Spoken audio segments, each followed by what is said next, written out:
बामकसद अदबी प्रोग्रामों का इनेकाद करने वाली तंजीम अदबी नशिमन ने 3 मार्च 2024 को एडवोकेट ज़ुबैर अंसारी की शेरी व अदबी खिदमात के एतराफ़ में जश्न ज़ुबैर अंसारी का यूपी प्रेस क्लब में एहतमाम व इंसराम किया, जिसमें शहर अदब की मुहतरम शख्सियात ने शिरकत की।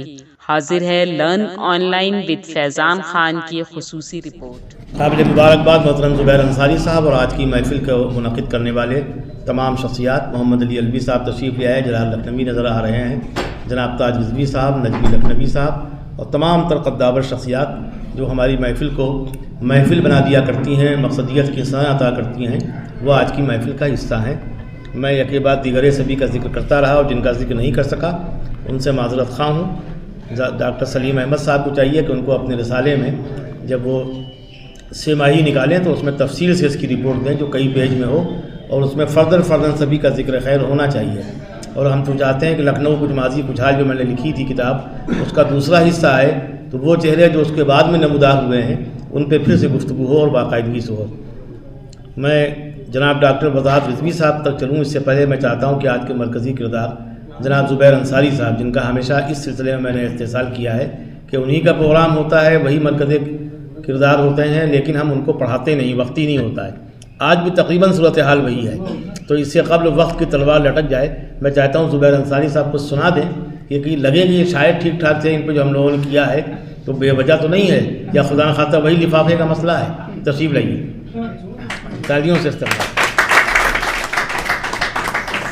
अस्सलाम वालेकुम वरहमतुल्लाहि वबरकातुहू। बहुत शुक्रिया आप इस खूबसूरत जश्न इस तकरीब के लिए। दोस्तों, बहुत सारे इल्ज़ामात हैं मेरे पे, रिजवान भाई ने अभी कुछ आपसे साझा किए हैं, शेयर किए हैं कि जश्न तो कुछ मेरी ज़िंदगी से ऐसा जुड़ा हुआ है, वाकई बहुत होते हैं। मैं परेशान हूँ इसको लेके बहुत। 2 साल से ये नसीर भाई हमारे वो पीछे पड़े हुए थे जश्न का, ना मैं मना कर रहा था मुस्तकिल भाई रहना दो, लेकिन वही हुआ एक बार इन्होंने और जश्न करके और मुझे एक मेरी परेशानी बढ़ा दी। जश्न तो रिजवान भाई शुरू हुए थे 3-4 साल पहले, और वो इधर से लेके फिर दुबई, शारजा, रसल खैमा, उसके बाद टर्की, यूके, पता नहीं कहाँ कहाँ सब हो रहे थे। लेकिन हकीकत बताऊँ मैं कि घर में जो खुशी मिलती है, जो तारीफ़ घर में अगर होती है, असली तारीफ़ वो है। तो आज जितना खुशी मुझे यहाँ हुई, और आप यकीन जाने मैं सफाई देने वाले आदमियों में से हूँ नहीं, रिजवान भाई बहुत अच्छी तरह जानते हैं मेरे बारे में, लेकिन मेरा ये रहा कि अदब और उर्दू के लिए तो मैं कुछ भी कर सकता हूँ, मतलब मैं जान देने वाला आदमी हूँ। लेकिन बहुत शुक्रिया रिजवान भाई, बहुत मोहब्बत है। लेकिन मैं एक बात वाज़ेह कर दूँ कि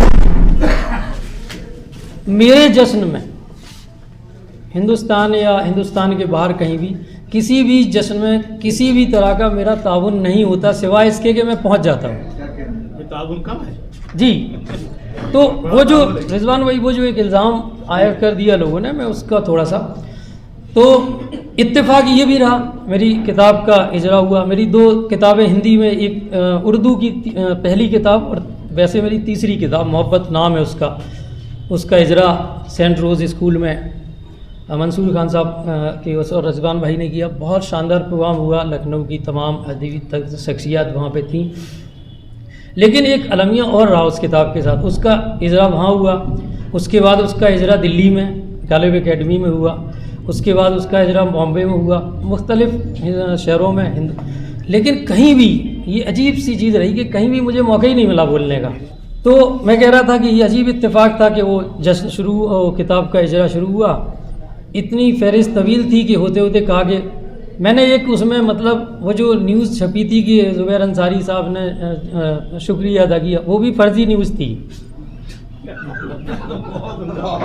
वो मैंने वो भी नहीं किया था, मौका ही नहीं दिया ना मुझे, वो सब हो गया। मैं उसमें मैं गलत तो नहीं होना रिजवान? तो ये इत्तेफाक था। आज मुझे बहुत खुशी हो रही है क्योंकि वाकई में जब घर में अभी कुछ दिन पहले मुझे कालपी से फ़ोन आया, सर मैं एक जो है आपका एक जश्न करना चाहते हैं। कालपी यानी मेरा भाई बताएं।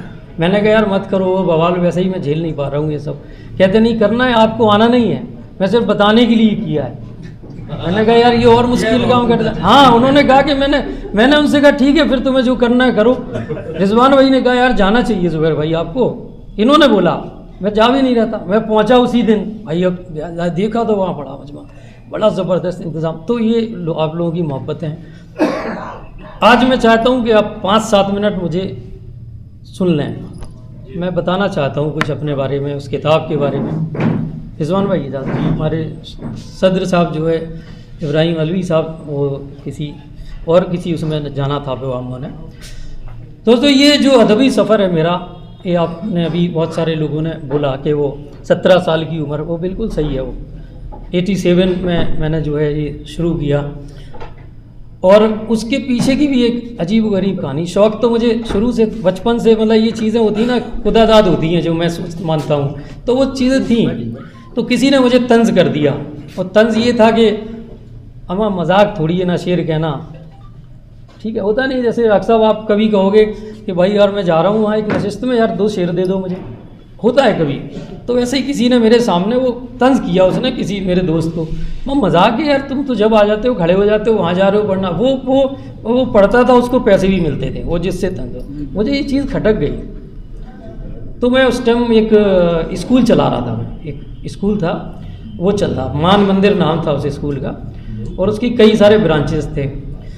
तो उस उरई और हमीरपुर के बीच में एक कदौरा जगह थी, वहाँ पे स्कूल था। सिराज तनवीर साहब जो मेरे उस्ताद मोहतरम हैं, वो इत्तेफाक से रोज़ उरई से वहाँ पे अप डाउन करते थे। तो मेरे एक दोस्त ने कहा कि ये बड़े शायर हैं और आप इनसे रब्ता कर लीजिए। तो उन्होंने मुझे कहा कि क्यों शायरी करना। मैंने यार बस करना है सिराज भाई, ये मत पूछिए। तो कहते एक मिसरा लिखो, और जब हो जाए तो मुझे बताना, मैं रोज़ बस से जाता हूँ, अप डाउन करते थे, तो शाम में आधे घंटे बस रुकती थी वहाँ। तो वो मुझे एक मिसरा दिया और लिख के चले गए।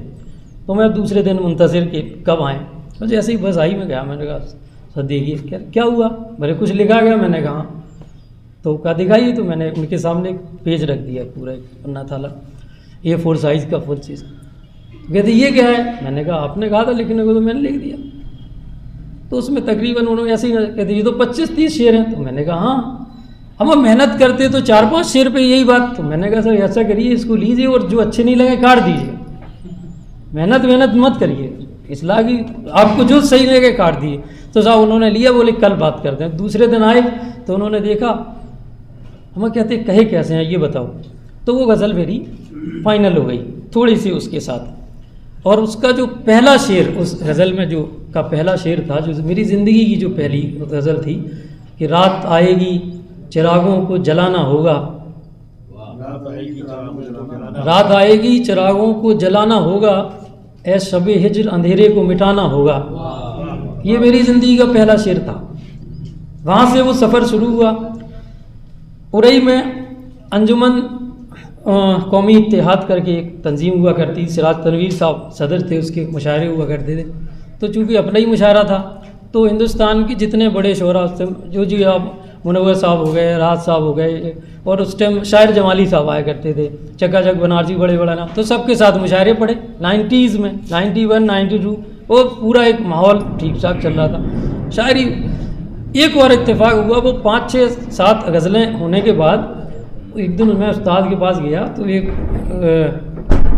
गज़ल थी कि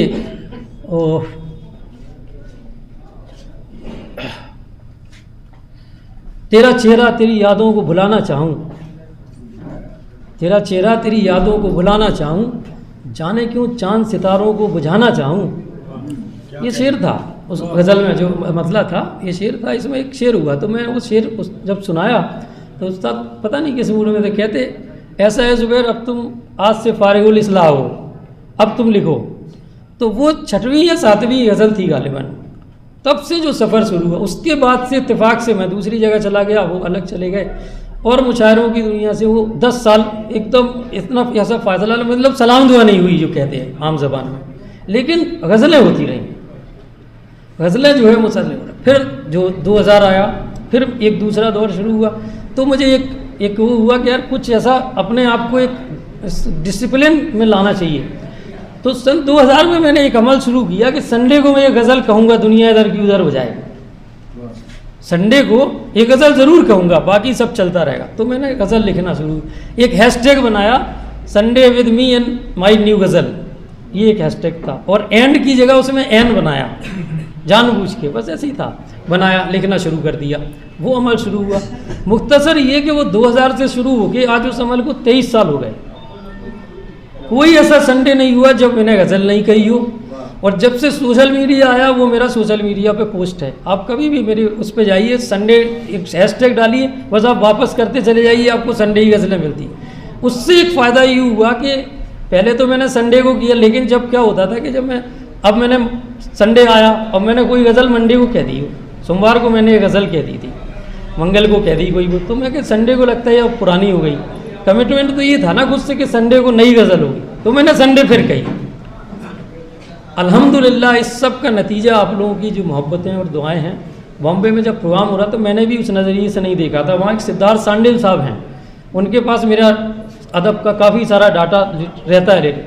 उन्होंने वहाँ अनाउंस किया बॉम्बे में 16 दिसंबर 2023 अभी लास्ट मेयर हॉल में, उन्होंने कहा कि अब मैं जो अनाउंसमेंट करने जा रहा हूँ कि आज ज़ुबैर अंसारी साहब की 12,000 गज़लें मुकम्मल हो चुकी हैं।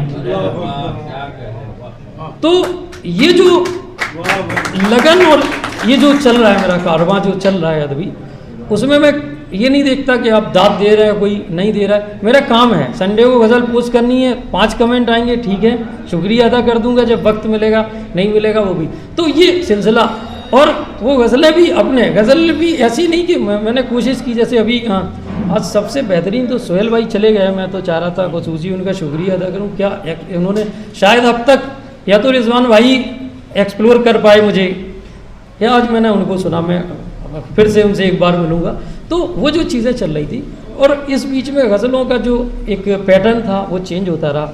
और जाहिर सी बात है जैसे जो मुशाहिदे थे बढ़ रहे थे, चीज़ें बढ़ रही थी, बाहर दुनिया भर के मुल्कों में सफ़र हो रहा था, ऑल इंडिया मुशायरे, इंटरनेशनल, ये सब मेरे लिए कोई बहुत बड़ी बात नहीं। मतलब मेरे को लग रहा है कि मेरा जो शौक़ है गज़ल का वो पूरा हो रहा है और कुछ नहीं। तो ऐसे होते होते अब इसी बीच में मैंने एक शमाम पीस फाउंडेशन बनाया। वो पुरानी बात है, वो भी 90s की बात है। तब शमाम पीस फाउंडेशन को बनाने के पीछे का मकसद था गरीब गुरबा की मदद करना। तो मैं अक्सर ये रिजवान भाई मेरे बताते हैं शमाम पीस फाउंडेशन के बारे में, तो उसने शमाम पीस फाउंडेशन ने अब तक सब अजूबे काम किए हैं। मतलब लोग कहते हैं कि यार क्या ज़रूरत है करने की, मतलब जब काम करते कहते क्या, तो ऐसे ही काम को, जैसे अभी लेटेस्ट क्या हो रहा है, मंसूर भाई के एक इस्ताक से हम लोग एक प्रोग्राम करते हैं सेंट रोज़ पब्लिक स्कूल में। तो हर महीने के तीसरे शनिचर को एक प्रोग्राम होता है जिसमें एक रदीफ उन्वान दिया जाता है, और आपको अपना हिसाब से उसको 9-10 महीने हो गए, बहुत कामयाब प्रोग्राम है लखनऊ का अल्हम्दुलिल्लाह। तो ऐसा ही उसमें प्रोग्राम होते रहे। तो वो जो तंजीम हमारी है वो मुशायरे कराती है बच्चों को। उस तंजीम का अब तक का जो अचीवमेंट है रिजवान भाई वो ये है कि उसमें अभी तक हमने 150 गरीब फैमिलियों को गोद ले रखा है। अभी तक का अचीवमेंट ये है, बहुत कम लोग जानते हैं इसके बारे में। जाजिब साहब आ गए हैं, कोई आगे तक इनको ज़रा यहाँ तक आ जाइए आगे आइए। जाजिब साहब यहाँ आइए प्लीज़ जी। तो दूसरा वो काम हुआ। और डॉक्टर साहब आपकी बात मुझे बहुत यहाँ पे एकदम चुभ गई, वो जो आपने पूरा इंसिडेंट बताया कि एक डीएम के लिए एक मरीज़ को जो एक्यूमो करना, तो यहाँ भी चलिए आ जाइए सर, इस्तकबाल है आपका, बहुत शुक्रिया। तो दूसरा एक काम ये हुआ गरीब फैमिलियों की, जो आज 150 फैमिली गोद ले रखी है उस तंजीम ने अपनी, और अक्सर उसमें 36 बच्चे हैं जो हायर एजुकेशन ले रहे हैं। लेकिन एक अजीब व गरीब बात यह है, आज मुझे पता नहीं कैसे मैं बताने खड़ा हो गया, शायद ये बातें इतनी डीपली रिजवान भाई को भी नहीं बताई मैंने कभी, कि उनमें बच्चे कौन हैं, वो फैमिली कौन है, कोई नहीं जानता, ये आपको कोई नहीं बताएगा। इवन एक और बात है कि जो हैं उसमें उन्हें भी नहीं पता कि ये मैं करता हूँ। वो बच्चे ही नहीं जानते, उन्हें पता है कि कोई कर रहा है, लेकिन वो बच्चे ही नहीं जानते कि मैं करता हूँ। ये मेरी पहली शर्त है। मैं एक मुशायरे में कलकत्ता गया, वो मेरी मोहब्बत में बेचारे हमारे फिरोज़ अख्तर साहब आ गए, सिर्फ उन्होंने पोस्टर देखा जश्न ज़ुबैर, ये कलकत्ता से चल के आगे बैठे हैं, बहुत बड़े शायर हैं कलकत्ता के जी। तो मैं वहाँ कलकत्ता गया, वहाँ लोग आ गए, कैसी कैसी चीज़ें होती वहाँ आए, उन्होंने देखा यार बहुत बड़े मुतासिर हुए। दूसरे दिन ले गए मुझे एक जगह, सलीम साहब सुनिए बड़े मज़ेदार वाक़या बताता हूँ।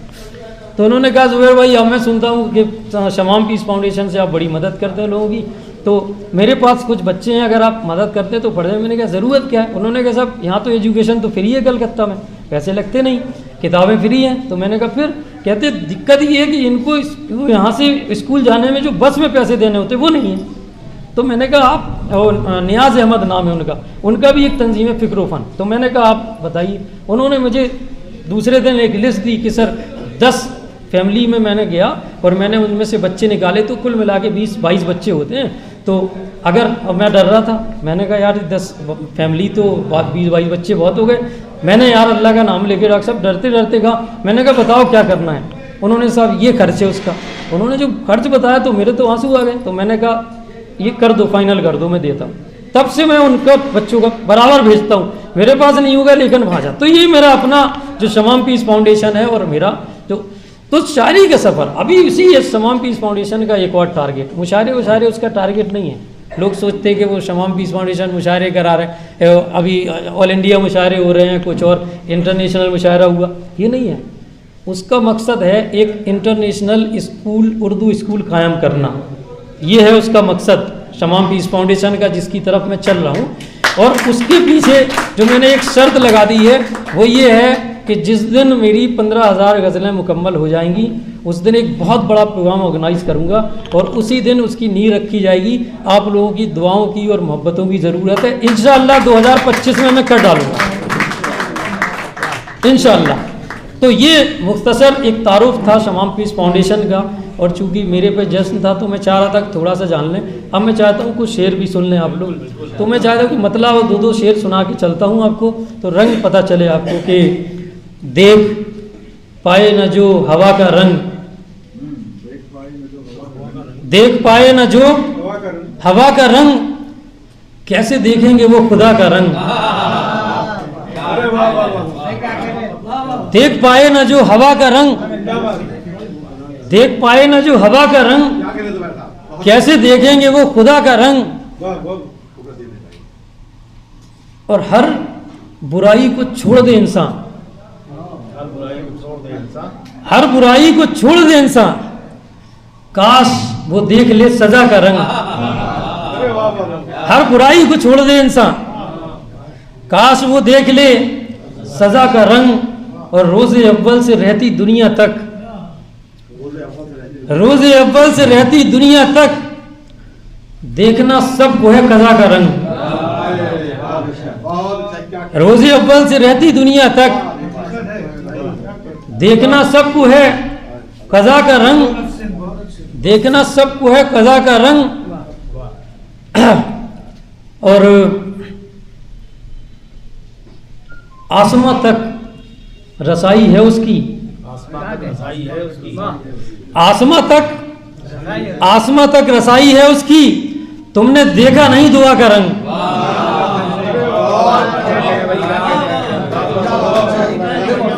बहुत शुक्रिया साहब। आसमां तक रसाई है उसकी, आसमां तक रसाई है उसकी, तुमने देखा नहीं दुआ का रंग। और रोज़े महशर ज़माना देखेगा, रोज़े महशर ज़माना देखेगा, हर तरफ मेरे मुस्तफ़ा का रंग। रोज़े महशर ज़माना देखेगा, हर तरफ मेरे मुस्तफ़ा का रंग। मतलब यूँ कहता हूँ कि लग रहा है तुम्हें आहिस्ता से चलता सूरज। वक्त है ना मेरे पास 2-5 मिनट? शुक्रिया साहब। कि लग रहा है तुम्हें आहिस्ता से चलता सूरज, एक दिन होगा सवा नेज़े पे जलता सूरज। लग रहा है तुम्हें आहिस्ता से चलता सूरज, एक दिन होगा सवा नेज़े पे जलता सूरज। और जिस्म हर एक पसीने में नहा जाता है, जिस्म हर एक पसीने में नहा जाता है, हिज्र की आग में जिस दम में पिघलता सूरज। और कोई तो आके मेरी प्यास बुझाएगा कभी, कोई तो आके मेरी प्यास बुझाएगा कभी, इसी उम्मीद पे हर दिन है निकलता सूरज। कोई तो आके मेरी प्यास बुझाएगा कभी, इसी उम्मीद पे हर दिन है निकलता सूरज। मतलब यूं कहा है कि हद से बढ़कर जिस घड़ी जुल्मो सितम हो जाएंगे, हद से बढ़कर जिस घड़ी जुल्मो सितम हो जाएंगे, भूल कर सब नफरतों को एक हम हो जाएंगे। हद से बढ़कर जिस घड़ी जुल्मो सितम हो जाएंगे, भूल कर सब नफरतों को एक हम हो जाएंगे। और दोस्तों मुशाहिदे का शेर है कि मुश्किलों को दरमियान अपनों के रख कर देखिए। जी कमर साहब, हाँ जी, कि भूल कर सब नफरतों को एक हम हो जाएंगे, मुश्किलों को दरमियान अपनों के रख कर देखिए। वजाद साहब शेर समाप्त करें कि मुश्किलों को दरमियान अपनों के रख कर देखिए, मैं मुश्किलें कम होना हो अपने तो कम हो जाएंगे।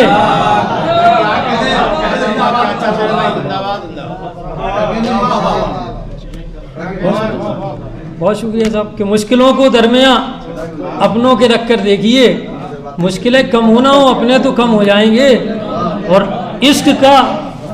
इश्क का नशा तो चढ़ने दो जरा फिर देखना, इश्क का नशा तो चढ़ने दो जरा फिर देखना, एक जैसे मैं कदे देरो हरम हो जाएंगे। दोस्तों वाला शेर फिर से पढ़ दीजिए। मैं पढ़ता हूँ, शुक्रिया साहब, मैं पढ़ता हूँ, शुक्रिया हसी भाई।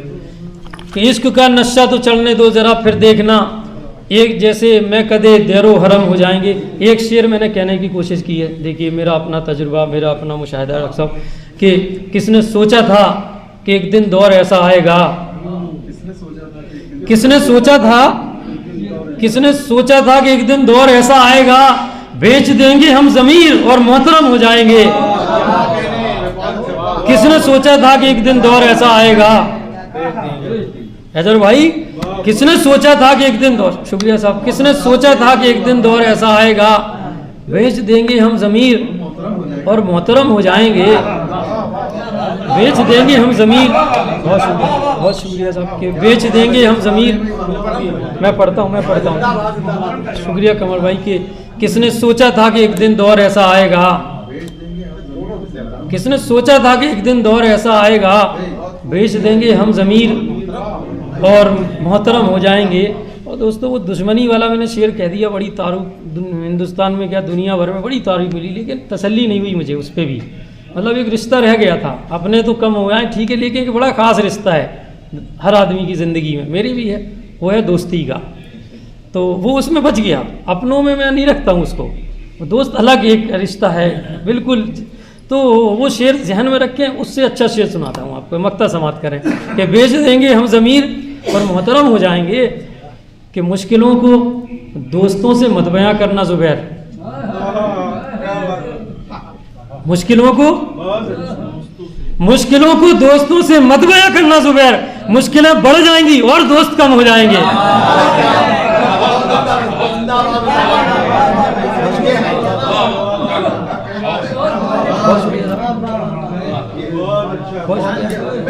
मैं पढ़ता हूँ, शुक्रिया साहब कि मुश्किलों को दोस्तों से मत बयां करना ज़ुबैर, मुश्किलों को दोस्तों से मत बयां करना ज़ुबैर, मुश्किलें बढ़ जाएंगी और दोस्त कम हो जाएंगे। बहुत शुक्रिया दोस्तों, बहुत बर्दाश्त किया आप लोगों ने, बड़ी शुक्रिया। और ज़्यादा वक्त